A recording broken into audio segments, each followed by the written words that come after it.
নমস্কার সকলকে। আজ সপ্তম শ্রেণীর ভৌতবিজ্ঞান বিষয়ের প্রথম ক্লাস।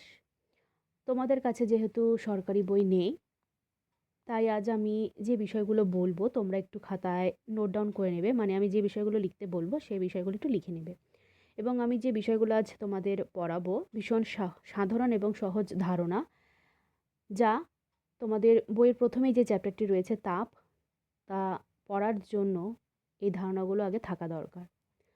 তো তাপ এই যে চ্যাপ্টারটি রয়েছে তা শুরু করার আগে আমি তোমাদের বলবো যে ঠান্ডা গরমের ধারণা আমাদের প্রত্যেকেরই রয়েছে। যেমন এখন শীতকাল, তাই তো? কিছুদিন পরে কি আসবে? গরমকাল। ভিন্ন ভিন্ন লোকের গরম ঠান্ডার অনুভূতি কি হয়? ভিন্ন। অর্থাৎ ভিন্ন ভিন্ন লোকের গরম ঠান্ডার অনুভূতি ভিন্ন হওয়া সম্ভাবনা থাকে।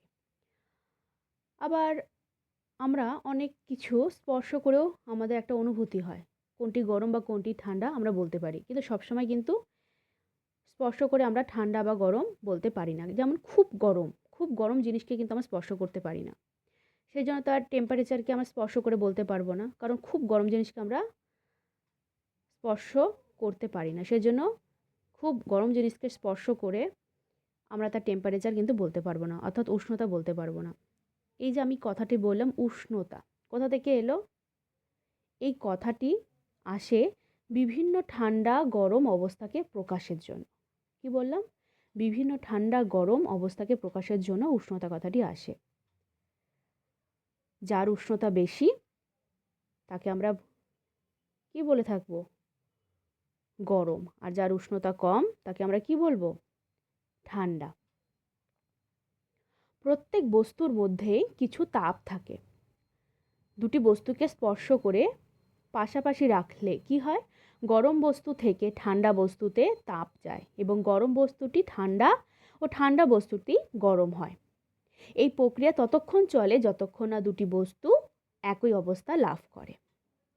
তাপ গ্রহণ বা তাপ বর্জনে বস্তুর যে অবস্থা হয় তাই হলো কি? উষ্ণতা। এবার আমি তোমাদের বলবো, সকলে খাতায় একটু লিখে নিবে যে উষ্ণতা কাকে বলে। কি লিখবে প্রত্যেকে?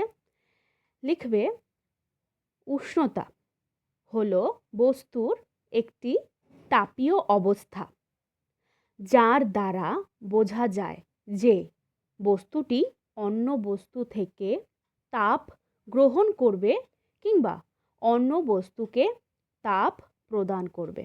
কি বললাম? যে উষ্ণতা হলো বস্তুর একটি তাপীয় অবস্থা, যার দ্বারা বোঝা যায় যে বস্তুটি অন্য বস্তু থেকে তাপ গ্রহণ করবে কিংবা অন্য বস্তুকে তাপ প্রদান করবে। আমি একটু আগেই বললাম যে সবসময় কিন্তু স্পর্শ অর্থাৎ অনুভূতি দিয়ে উষ্ণতার সঠিক পরিমাপ সম্ভব নয়। কি বললাম? অনুভূতি দিয়ে উষ্ণতার সঠিক পরিমাপ সম্ভব নয়। উষ্ণতা পরিমাপ করতে আমাদের একটি যন্ত্র লাগে, যাকে আমরা কি বলে থাকি? থার্মোমিটার। প্রত্যেকে একটু লিখে নেবে যে থার্মোমিটার কাকে বলে। লিখবে যে যে যন্ত্রের সাহায্যে উষ্ণতা পরিমাপ করা হয় তাকে আমরা বলে থাকি থার্মোমিটার। কি লিখবে? যে যন্ত্রের সাহায্যে উষ্ণতা পরিমাপ করা হয় তাকে থার্মোমিটার বলা হয়। সাধারণত আমরা প্রত্যেকেই জানি যে তরল পদার্থ তাপ গ্রহণ করে কি হয়? আয়তনে বাড়ে। উষ্ণতা বৃদ্ধি বা হ্রাসের সঙ্গে তরলের একটা প্রসারণ নির্দিষ্ট হারে বাড়ে বা কমে। তাই থার্মোমিটারে উষ্ণতা পরিমাপের জন্য আমরা সাধারণত কি ব্যবহার করি? এক ধরনের তরল ব্যবহার করে থাকি। সাধারণত পারদ আমরা ব্যবহার করে থাকি। পারদ থার্মোমিটার আমাদের প্রত্যেকের বাড়িতেই রয়েছে। আমাদের যখন জ্বর হয় আমরা একটা থার্মোমিটার ইউজ করি, যার মধ্যে পারদ থাকে। কিন্তু বর্তমানে আমরা যে থার্মোমিটারগুলো ইউজ করছি সেখানে কিন্তু পারদ থাকে না। ডিজিটাল থার্মোমিটার আমরা এখন বর্তমানে ব্যবহার করি। কিন্তু আগে যে থার্মোমিটারগুলো ছিল দেখবে তার মধ্যে পারদ থাকে। অর্থাৎ পারদ ব্যবহার করা হয় কিসের জন্য? উষ্ণতা নির্দেশক তরল হিসাবে। তাহলে যদি বলে পারদ থার্মোমিটার কাকে বলে? আমি একটু আগে বললাম যে থার্মোমিটার কাকে বলে? যে যন্ত্রের সাহায্যে উষ্ণতা পরিমাপ করা হয় তাকে আমরা থার্মোমিটার বলি। আর যে থার্মোমিটারে উষ্ণতা নির্দেশক তরল হিসেবে পারদ ব্যবহার করা হয় তাকে আমরা বলে থাকি পারদ থার্মোমিটার। তাহলে যে উষ্ণতা, উষ্ণতা শব্দটি কোথা থেকে এলো?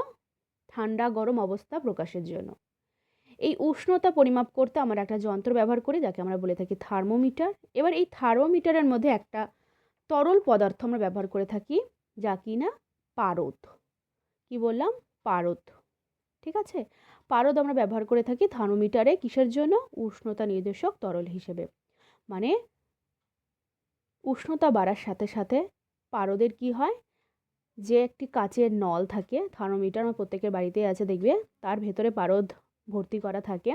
উষ্ণতা বাড়ার সাথে সাথে পারদের যে উচ্চতা তা ধীরে ধীরে বাড়তে থাকে। আবার যখন উষ্ণতা কমে যায়, পারদের যে উচ্চতা তা ধীরে ধীরে কমতে থাকে। এই যে পারদের যে ওঠানামা, সেখান থেকে একটা যে কাচের নল, তার গায়ে দেখবে স্কেল লাগানো থাকে এবং সেই স্কেল থেকে আমরা বলতে পারবো, এবং স্কেলে কিছু মান দেওয়া থাকে, সেই মান দেখে আমরা বলতে পারি কার টেম্পারেচার কত। এই যে থার্মোমিটারের পুরো গঠন, থার্মোমিটার কীরকম দেখতে হয়, তার মধ্যে কি স্কেল ব্যবহার করা হয়, কোন স্কেলে আমরা টেম্পারেচার মেপে থাকি, এই সমস্ত কিছু আমরা নেক্সট দিন আলোচনা করব। বিকজ তোমাদের কাছে বর্তমানে বই নেই, সেজন্য এত ডিটেলসে আমি যাচ্ছি না। তোমাদের বেসিক ধারণাটা দিলাম আমি। আমরা সকলেই জেনে থাকি উষ্ণতা, থার্মোমিটার, এই সমস্ত ধারণা আমাদের প্রত্যেকেরই রয়েছে। তো বাড়িতে সকলে একটু দেখে নেবে যে আমি যা যা পড়ালাম, একটু নোট ডাউন করে নেবে, এবং উষ্ণতা কাকে বলে, থার্মোমিটার কাকে বলে, এবং পারদ থার্মোমিটার কাকে বলে, এই তিনটে জিনিস একটু খাতায় লিখে নেবে প্রত্যেকে।